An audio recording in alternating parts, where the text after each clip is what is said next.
Yo, mutants. X-Men Prime #1. It's funny, really funny to watch how time changes. That's one of the things that's interesting about being a comic book fan and growing older, is you watch things in development.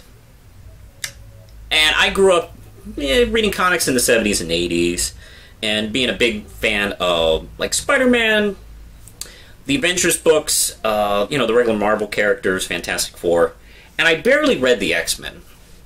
In the 90s, things flipped so bad. Like, the X-Men just took over Marvel. And Marvel was essentially X-Men and some crappy Spider-Man books that, I don't know, people just bought. And the Marvel titles had gotten so neglected, they actually let Rob Liefeld and Jim Lee have them for a year. That's amazing. Like, they wrote them off for a year. It's like, we don't know what to do with them. Here, you guys take them. Do whatever you want with them. Man, have things changed. Like, the X-Men titles are so neglected, and I know it has something to do with their little feud with 20th Century Fox and the film rights, which is insane, because it almost, to me, is like Marvel, like, cutting off their nose to spite their face. Like, yeah, we'll show you. We'll drive our comics into the ground. Yeah, take that, 20th Century Fox. Look, you know your business. You've been doing it for 70 years, but that doesn't seem too logical to me. Why burn your own books down? And they, of course, been kind of trying to fill in the void with the Inhumans, and I get on their film universe why they're trying to, fill that void with the Inhumans. But in the comics, they don't have to do that. And the Inhumans are not the X-Men. It's not the same exact situation. Therefore, they can't really address the exact same problems. You can use the Inhumans to discuss other social political issues, but not exactly the same way you would with X-Men. And that's kind of frustrating. And we're in a political climate right now where we kind of need books like the X-Men a lot. And I'm really happy to see that Marvel looks like they're rebranding and relaunching and kind of refocusing. I hope that's what I'm seeing. Now, one of the things was when I didn't read the Inhumans versus X-Men or X-Men versus Inhumans.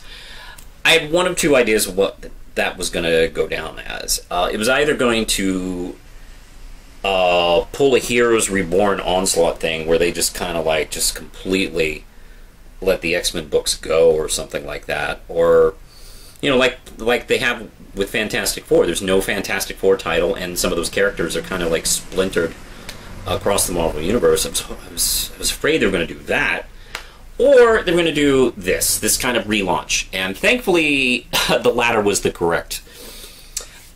And let's see, this issue is from a whole bunch of the X-Men writers that are going to be dealing with these books.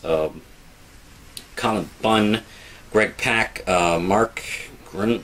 I'm going to have to learn that guy's last name. And a whole slew of different artists here.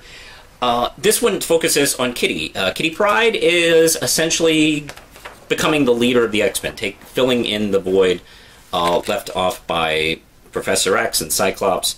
Storm has been doing her best, but she is obviously tired.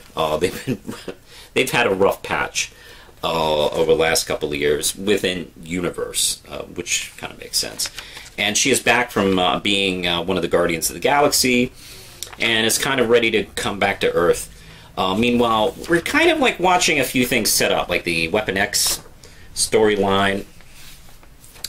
We get to see like the original X-Men, which are going to be the X-Men Blue Team series. We get to see a little bit of Bobby as Iceman, and doing a little bit of groundwork. And I think it's pretty well balanced here. I don't think anything seems too off or too sequel baity or anything like, or not sequel bait really, but planning this. It's not too obvious what they're doing. I think it flows pretty nicely. And it mostly involves Kitty revisiting the mansion, which has been thrown into like this pocket dimension to keep them all safe. And she tours the place, and she realizes, like, you know what? I need this. They need me. I'm going to take over. And I love this exchange that she's been having with Storm throughout the issue, because Storm is tired and she's going to quit the X-Men and go. And she tells her, look, I'll lead the X-Men, but look, my #1 order is you stay. And I love that. That's great. And she brings the X-Mansion back into the regular Marvel universe. I guess they had some kind of dimensional jump generator or something like that. That's really not touched upon. I'm sure it's touched on in the previous books, so I don't know. And it ends with them going right out in the open. They couldn't be more out in the open, right in the middle of Central Park. I don't know if they have the legal right to put the X-Mansion in the middle of Central Park, but that's what they did. But I really dug this a lot, and I've never, like I said, I've never been the biggest fan growing up at X-Men. I did learn to really like them during the 90s when they were just everywhere. And I have to be honest, like, in the last, like, 10, 15 years, I've been feeling pretty bad for X-Men and X-Men fans. Like, it just seems like Marvel has just not cared about this franchise, which was the biggest thing for them for many years. And to just see it, you know, turn, you know, and flip that badly, where, you know, everything is Avengers. Which is cool. I mean, I love the Avengers and I love the regular Marvel titles, but, you know, I didn't want to see it done that way. You know, I kind of like everybody to be celebrated. Like it, you know, kind of was in the 80s. You know, there was X-Men books, there was adventure books, you know, there was the same focus. Maybe there's just too many titles. Maybe there's like 80,000 titles, and like, maybe if we focused on core books again, we wouldn't have that problem, but I don't know. That's just me theorizing. All in all, I really dug this. I love the focus on Kitty. I think she's the perfect person to fill in the gap and take over for Professor X. And I'm hoping Professor X stays dead. It's kind of an awful way he died, but I think as a martyr, as someone of the past who brought them to this point, I think it's good that maybe he would stay dead. And they need a lot of repair work for Cyclops. I guess that's what they're doing with young Cyclops over in the X-Books, and he's also in Champions.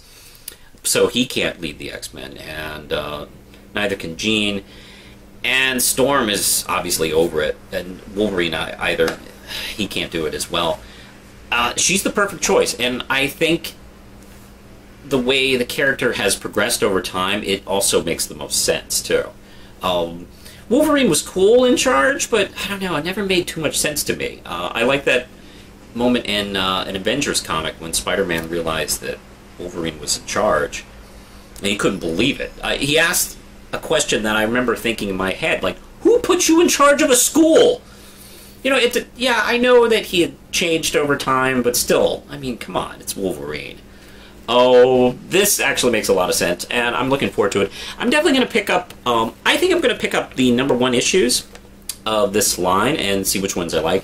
I'm looking forward to most of the X-Men Gold series, which is going to be led by, you know, kind of the main, like, relaunch books, you know, from the all-new, all-different X-Men from, like, the late 70s. So, you know, Kitty Pryde, you know, Storm, Wolverine, those guys. Those, to me, and to a lot of other people, are pretty much the X-Men when you think of the X-Men. You know, if you look at, like, kind of the Grant Morrison approach with the Justice League and how, you know, you should focus on the main 7. I think that's pretty much like how it should be with this. If you thought of a Justice League of the X-Men characters, it would be, you know, those characters. So I'm very excited. I think I also might pick up the new Wolverine. I haven't really checked out the X-23 character. I haven't really looked into her very much at all. So I think this might give me a chance to, you know, dig into her and see where Logan is and stuff like that. So yeah, I'm kind of all set to go into X-Men stuff.